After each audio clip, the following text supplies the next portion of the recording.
Sorry brothers, masih di Mangayo.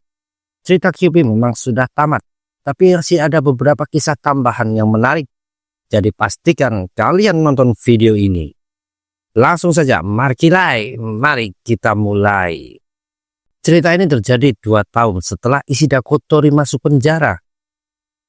Seorang sedang kena hajar dengan brutal. Satu tendangan masuk ke arah rusuk.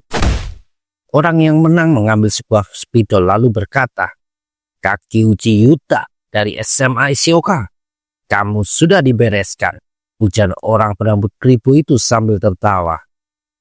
Dia lalu mengajak 3 temannya pergi, meninggalkan Kakiuchi terbaring di jalan dengan coretan spidol di punggung. Di tempat lain ada Kiba Yoshiaki yang sekarang sudah kelas 3 SMA. Seseorang bernama Matsushima memanggilnya. Kiba ditanya tentang kabar yang beredar kalau dirinya ingin lanjut ke sekolah keperawatan.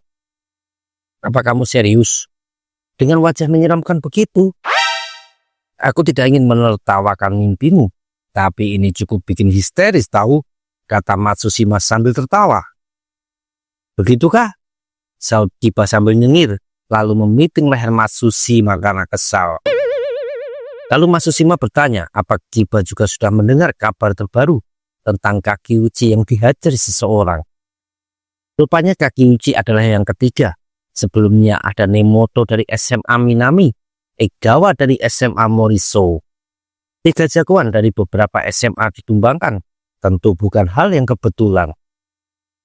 Kamu harus hati-hati. Semua orang tahu Kiba dari SMA Sedo. Semua menganggap kamu bos kota ini, kata Matsushima. "Bukankah sama denganmu sebagai bos SMA Bonten?" saut Kiba. Matsushima bilang dia tidak seterkenal itu karena semua orang cuma ingat Kyuubi dari Bonten. "Aku ibarat dapat tahta karena kebetulan saja," jawab Matsushima. "Apa kamu Kakisaka dari SMA Ariyoshi? Kudengar kamu cukup terkenal." Orang yang ditanya langsung kesal. "Siapa kamu, sialan?" Orang berambut keribu yang tadi bertanya cuma nyengir. "Ikutlah aku sebentar." Dan Kakisaka pun bernasib sama dengan Kakiuchi sebelumnya. "Woi, kamu mematahkan 2 gigi depannya," kata teman si keribu. Lalu satu teman lain melihat sesuatu yang menarik perhatiannya. Lihat sebelah sana. Itu Kiba dari SMA Sedo. Aku ingat bekas luka di pipinya." Dia lalu buka sebuah catatan. "Mau Kiba masuk di list teratas," ujarnya. Tak berapa lama 3 orang menghadang Kiba. Lalu dari arah belakang muncul pria berambut keribu. "Kiba dari Seido?" "Siapa kamu?" tanya Kiba. "Namaku Shigematsu Kunio dari STM Daito. Kita harus ngobrol sebentar. Akan kutraktir kamu makan siang." Dan Kiba pun ikut ke sebuah restoran. "Daito itu ada di dekat bandara kan? Kamu jauh-jauh ke sini sedang piknik atau apa?" tanya Kiba. Shigematsu menyalakan sebatang rokok dan menghembuskan asapnya ke depan muka Kiba. "Kami dari kampung, gak bisa lawan bertarung di sana. Bisa dibilang sedang bosan. Jadi aku bicara sama 3 temanku ini. Kalau menurutku tidak ada orang kuat di kota ini. Lalu ketiga temanku ingin aku membuktikan omongan barusan. Jadi kami ke pusat kota, mencari status berandalan dan bertanya siapa saja orang kuat di sini. Dan aku sudah mencatat nama-nama itu. Sebenarnya nggak nyampe nanya ke 100 orang karena merepotkan, jadi cuma 30-an, kata Shigematsu panjang lebar. Dia menyodorkan sebuah catatan berisi nama-nama orang yang akan dia kalahkan. Beberapa di antaranya sudah. "Kiba Yoshiaki dari SMA Sedo, kamu yang teratas," kata Shigematsu. "Wow, aku tersanjung," saut Kiba. "Tenang, aku menyimpanmu buat yang terakhir. Kita di sini karena kebetulan kami melihatmu saja. Jadi kupikir setidaknya aku harus memperkenalkan diri," kata Shigematsu. Wajah Kiba terlihat serius. "Kamu sebaiknya waspada," ancam Shigematsu. Aku bisa memesan kan?" tanya Kiba. Tak lama datanglah sepiring spaghetti. Kiba menambahkan banyak sambal sampai Shigematsu meringis melihatnya. "Terlalu banyak, men." Kiba nyengir. "Aku suka yang pedas." Tak butuh waktu lama, spaghetti itu pun ludes. Ah, lezat. Kamu yang bayar kan? Kata Kiba. Iya, saut Shigematsu malas. Kiba bilang ke Shigematsu kalau dirinya bukanlah yang terkuat di kota ini. Tunggu, boleh aku lihat catatanmu? Tanya Kiba. Lalu matanya tertuju satu nama paling bawah. Ishida Kotori. Kiba langsung tertawa terbahak-bahak. Apa yang lucu? Tanya Shigematsu dengan kesal. Ah, sorry. Hanya saja ada satu nama di sini. Ya, sudahlah. Semoga beruntung dengan petualanganmu. Aku akan menunggu kedatanganmu, kata Kiba sambil berjalan pergi. Dua teman Shigematsu kesal melihat tingkah Kiba itu. Shige, apa kita akan biarkan saja keparat itu? Lupakan. Bahkan dalam situasi begini, dia bisa menghabiskan makanan pedas dan segelas cola. Seakan sedang nongkrong bersama temannya. Dia bukan keparat biasa, kata Shigematsu. Sepertinya ada yang layak ku nantikan, tambah Shigematsu sambil tersenyum. Kiba pun cerita tentang pertemuannya dan bikin Kunimi Ryuji kaget. Maksudmu Shigematsu dari STM Daitong? Ya benar, namamu dan Mas Tsushima ada di list juga loh. Begitupun Kotori juga ada. Belum selesai Kiba bicara, tahu-tahu Kunimi ngomong dengan panik. Seharusnya kamu beritahu aku lebih cepat. Shigematsu itu sangat kuat. Aku ragu ada orang di sini yang bisa mengalahkannya, teriak Kunimi. Matsushima pun membenarkan omongan Kunimi. Apa kalian ingat Seki, setahun di atas kita, yang anggota geng motor Kagimachi? Dia petarung yang ditakuti. Tahun kemarin dia dihajar habis-habisan di parkiran, dan rumor yang beredar gara-gara perselisihan dengan geng lainnya. Tapi semua itu bohong. Yang terjadi sebenarnya dia kalah dari duel 1-1 dengan Shigematsu, cerita Kunimi. Kiba dan Matsushima jadi kaget mendengar kabar mengejutkan itu. Makanya kita harus kumpulkan semua orang buat menghadapi Shigematsu sekarang juga, teriak Kunimi. Benar juga, mungkin itu satu-satunya cara, kata Matsushima. Kiba berdiri dan mematikan rokok di asbak. Apa kalian kehilangan nyali karena sudah jadi senior sekarang? Aku tidak mau dengar omong kosong ini lagi. Mengeroyok orang karena kalian terlalu takut menghadapinya 1-1? Apa kalian sudah gila? Tegur Kiba dengan ekspresi tidak senang. Kalau tiba waktunya buat bertarung, maka kita harus bertarung. Sore harinya di tempat lain, Shigematsu menemui calon korban lainnya, yaitu Susumoto Koso. Kamu Susumoto Koso kan? Ayo bertarung, tantang Shigematsu. Siapa kamu? Tanya Koso pada orang tak jelas di depannya itu. Aku Shigematsu dari STM Daito yang ingin melawan orang-orang kuat. Koso mengeluarkan tangan dari saku celana dan siap meladeni Shigematsu. Kamu yang minta ya, kata Koso dengan ekspresi serius. Tapi tahu-tahu Susumoto Koso mengingat tadi pagi pas diceramahin sama dua abangnya. Gara-gara Koso bilang mau menikah.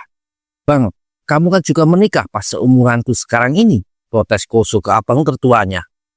Itu karena aku tidak sepertimu yang suka buang-buang waktu, saut Susumoto Koichi. Jangan tidak sopan Koso, kamu tidak bisa menyamakan dirimu dengan Bang Koichi. Lihat dirimu, kerja tidak serius. Selesai shift langsung pergi minum-minum, tidak ada tanggung jawab, bahkan buat dirimu sendiri. Kan sekarang bilang mau menikah. Kocak, kata Susumoto Kojiro, kakak nomor 2. Kamu masih muda, aku paham kamu masih ingin bersenang-senang. Tidak masalah, lakukan saja. Tapi jangan berpikir menikah kalau begitu. Kamu harus lebih dewasa dan bertanggung jawab dulu, dimulai dari dirimu sendiri, kata Koichi. Koso tahu kata-kata itu menyakitkan, tapi benar adanya. Dia memasukkan tangan ke saku lagi. Lupakan saja, kata Koso ke Shigematsu, yang langsung jadi kesal. Apa kamu sedang main-main denganku? Kata Shigematsu dengan wajah sangat marah. Besoknya di SMA Asakuna, seseorang berlari panik ke arah Kunimi. Ada kabar buruk, kata orang itu. Apa? Tanya Kunimi. Dia pun langsung melotot mendengar Koso dihajar orang sampai masuk rumah sakit. Begitupun di SMA Bonten, Laporan langsung datang ke Matsushima yang berpikir kalau ini akan jadi hal yang gawat. Sebuah kursi melayang keluar dari jendela kaca lantai 3 gedung SMA Sedo. Terlihat Kiba yang sangat marah setelah mendengar kabar tentang Koso.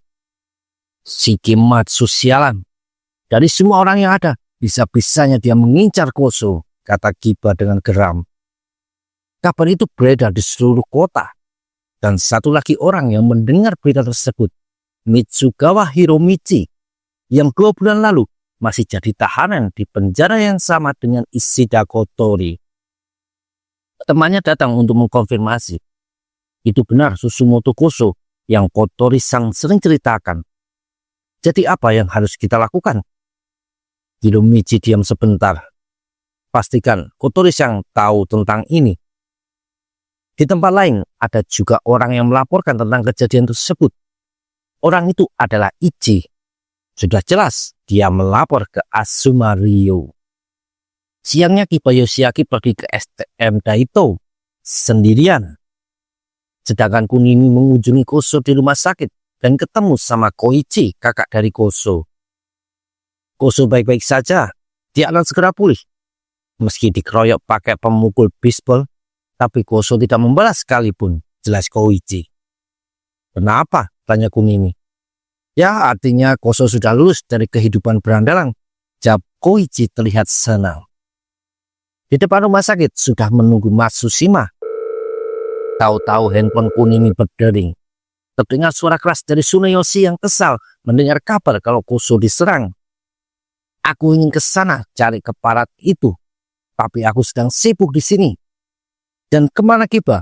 Panggilanku tidak diangkat dari tadi. Mendengar itu, Kunimi jadi terkejut karena punya dugaan kemana Kiba pergi. Sedangkan di Tokyo, Tsuneyoshi kesal karena teleponnya diakhiri sama Kunimi secara sepihak. Sialan, aku belum selesai bicara, umpat Tsune. Lalu datang satu temannya. Dia bertanya apa mereka jadi ketemuan sama seseorang. Kudengar mereka nyari basis dan drummer, jadi tidak ada salahnya ketemu. Tapi mereka bukan rekomendasi utama. Bando dan juga Kirishima. Keduanya punya reputasi buruk. Tsune nyengir lebar. Asal tolol, buat apa rocker punya reputasi baik? Sementara itu di STM Daito sedang terjadi keributan. Semua murid berteriak marah karena ada satu orang yang seenaknya masuk halaman mereka dan nyuruh buat memanggil keluar Shigematsu. Lalu jagoan STM Daito itu pun muncul. Diam kalian, orang ini datang sendirian ke sini. Memangnya kalian ada yang berani melakukannya ke sekolah lain, ha? Tak pernah kubayangkan kamu datang mencariku, kata Daito santai.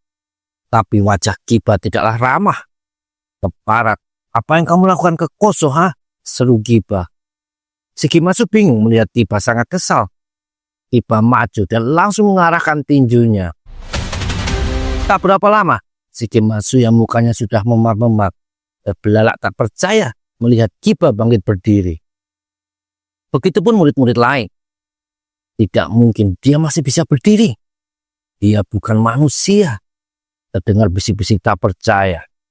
Kiba berjalan sempoyongan mendekati Shigematsu. Kamu mengagumkan. Respect buatmu, Kiba Yoshiaki, ujar Shigematsu. Lalu satu pukulan keras dihantamkan ke muka Kiba. Malam harinya, sebuah minivan berhenti di dekat Hiromichi. Apa kamu sudah dengar tentang Kiba Yoshiaki? Tanya Hiromichi ke orang yang ada di minivan itu. Ya, jawab Ishida Kotori, yang sekarang kepalanya plontos kinclong. Aku tidak punya banyak waktu. Bawa Kunimi ke sini segera. Di bawah anak tangga di satu tempat, ada Ichi yang sedang menunggu seseorang. Lalu terlihat sosok orang di atas anak tangga. Asuma Ryo. Di tempat lain, ada Shigematsu dan temannya yang sedang membicarakan tentang Kiba. Aku sempat berpikir dia itu zombie. Terus saja berdiri setiap kali aku menjatuhkannya ke tanah, kata Shigematsu. Langkah keduanya berhenti saat muncul Kunimi Ryuji di ujung jalan. Shigematsu dari Daito kan? Aku Kunimi dari Asa. Ikutlah, ada seseorang yang mau ketemu, kata Kunimi Ryuji. Yang benar saja, kamu pasti ingin bawa kami buat dikeroyok kan? Teriak teman Shigematsu. Tapi Shigematsu berpikir berbeda. Kalau dia mau melakukannya, pasti sudah dilakukan sejak tadi. Ayo gas, kata Shigematsu. Kunimi pun segera berjalan dan menyuruh dua orang itu mengikutinya. Di tengah jalan, langkah Kunimi jadi semakin cepat saja. Woi, santai saja, protes Shigematsu. Tidak bisa, kita harus buru-buru, saut Kunimi. Mereka pun sampai berlarian dan akhirnya sampai di sebuah tempat. Shigematsu kaget melihat sosok Kotori yang sedang asik makan pop mie. Namanya Ishida Kotori. Anggap saja dia sebagai kaisar bayangan dari para berandalan kota ini, kata Kunimi. Shigematsu ingat akan nama itu. Dia menarik keluar catatannya dan disitulah ada nama Ishida Kotori. Kotori sendiri selesai makan pop mie-nya, lalu menoleh dan berjalan ke arah Shigematsu. Aku Ishida Kotori. Kamu Shigematsu Kunio? Ya. Kiba Yoshiaki dan Susumoto Koso sudah kayak saudara buatku. Tapi aku tidak peduli dengan apa yang terjadi pada Kiba. Kamu berduel dengannya 1 lawan 1 dan dia kalah. Tapi Koso berbeda. Dia sudah bukan berandalan dan sudah jadi anggota masyarakat biasa. Bahkan aku dengar dia tidak membalas sekalipun. Aku tidak akan memaafkanmu karena sudah mengoyongnya tanpa ampun, kata Kotori dengan marah. Woi, tunggu dulu, teriak teman Shigematsu. Diamlah Noboru, kata Shigematsu. Jadi apa? Kamu tidak terima? Teriak Shigematsu ke Kotori. Kami tidak melakukan apapun ke Susumoto, teriak Noboru. Kotori, Kunimi, dan Hiromichi bingung mendengarnya. Dia tahu-tahu bilang lupakan saja. Jadi kenapa kami mengeroyok orang yang bahkan tidak berminat untuk bertarung, cecar Noboru. Kotori diam sejenak. Tunggu sebentar, kata Kotori ke Shigematsu. Lalu dia menoleh kesal ke belakang. Hiromichi dan Kunimi langsung merasakan firasat buruk saat Kotori mendekati mereka. Kupikir kamu sudah melakukan penyelidikan, ha? Kata Kotori ke Hiromichi. Di situ Kunimi ingat perkataan kakak Koso tentang tongkat bisbol. Kunimi juga ingat kalau rombongan Shigematsu tidak pernah disebut membawa tongkat bisbol. Apa ini, ha? Aku jauh-jauh ke sini dari penjara, tahu? Teriak Kotori kesal. Aku harus kembali dalam 2 jam, sialan. Teriak Kotori sambil menjewer muka Kunimi. Apa yang kamu bicarakan, ha? Lupakan tukang kayu itu dan lawanlah aku sekarang, teriak Shigematsu. Buat apa? Saut Kotori. Aku ingin bertarung dengan orang kuat saja. Aku kuat dan kamu kuat. Mencari tahu siapa yang lebih kuat lewat duel. Itu saja. Lalu Shigematsu cerita tentang ayahnya yang selalu cerita betapa tanggungnya saat masih SMA. Tapi sekarang dia jadi karyawan yang cuma disuruh-suruh oleh bosnya. Saat kita lulus sekolah, jago berkelahi tidak ada artinya. Jadi mari kita buat kenangan indah lewat duel ini, kata Shigematsu. Ayo, bisa jadi ini kesempatan terakhir kita, serunya dengan bersemangat. Lupakan, kenapa aku harus membantumu membuat kenangan seperti itu, jawab Kotori sambil berniat berjalan pergi. Tahu-tahu semua orang berteriak panik, dan pas Kotori menoleh, ada sebuah batu melayang mendarat di mukanya. Kunimi berteriak marah pada Shigematsu yang baru saja melempar batu tersebut. Apa sudah termotivasi? Kata Shigematsu sambil nyengir lebar. Kotori duduk dan melihat ada darah dari luka di atas matanya.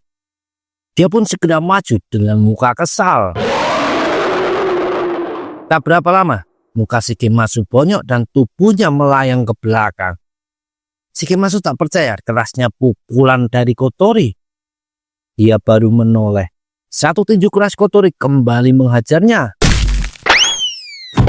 Sementara Kunimi masih bingung siapa yang menyerang Koso. Kepala Kunimi dicitak oleh Kotori. Dasar bodoh, aku harus kembali sialan, teriak Kotori. Sementara Shigematsu sudah terkapar dengan kepala nyangkut di semak-semak. Di tempat lain, Ichi sedang melaporkan kalau yang menyerang Koso adalah Fukai dan 2 temannya. 10 hari lalu mereka sempat ribut sama Koso yang sedang ngedate, tapi berakhir dengan Koso menghajar ketiganya. Tapi sepertinya mereka tidak terima dan melakukan balas dendam. Jelas Ichi. Maksudmu, Tsushimoto-san, Ichi? Kata Ryo. Ah iya benar, maafkan aku. Tak berapa lama, Ichi sudah membuntuti 3 orang di sebuah gang kecil. Hei, teriak Ichi. Lalu dia memukul kaki salah satu dari ketiga orang di depannya itu. Satu lagi dapat jatah di mukanya. Satu orang sisanya, yaitu Fukai, cuma bisa berteriak panik. Lalu menyadari ada satu orang lagi di belakangnya. Pas Fukai balik badan, tahu-tahu sebuah benda tajam menusuk perutnya. Jangan bergerak. Kamu bergerak, aku tekan lebih dalam lagi, kata Asuma Ryo dengan tatapan mengerikan. Susumoto Koso yang kalian hajar pakai tongkat baseball adalah temanku. Jadi yang harus kalian lakukan adalah minta maaf dan berikan uang sebagai biaya rumah sakit. Mengerti? Iya, kata Fukai dengan ketakutan. Kalau kamu berbohong, aku akan mencarimu dan menghabisimu, lanjut Ryo. Lalu dia mencabut senjata di tangannya dan pergi begitu saja, meninggalkan Fukai yang berteriak panik. Beberapa hari kemudian, Matsushima bingung pas dengar cerita Koso kalau 3 orang penyerangnya datang minta maaf. Ya, mereka membawa uang untuk biaya rumah sakit dan juga sekotak kue. Satu orang kakinya pincang, satu lagi hidungnya patah. Dan yang terakhir, perutnya bekas ditusuk. Padahal aku tidak pernah menyentuh mereka. Dan mereka tanpa ketakutan seperti orang kesurupan, saut Koso yang tangan kirinya masih digips. Jadi siapa yang melakukannya? Tanya Matsushima. Siapa lagi? Kalau bukan dewa kematian, kata Koso sambil tersenyum, mengingat satu sahabatnya itu yang sudah lama tidak dia temui. Sementara itu, di STM Daito, Shigematsu mengejutkan semua orang dengan mencukur rambut jadi rapi dan juga berpakaian rapi. Aku akan pergi cari kerja, kata Shigematsu ke teman-temannya. Kalau begitu, kamu harus senyum biar orang tidak takut, kata Noboru. Shigematsu terlihat kikuk, tapi kemudian dia tersenyum lebar. Sepertinya pukulan Kotori kali ini tidak menyisakan dendam, melainkan membuat seorang bocah berubah jadi lebih dewasa.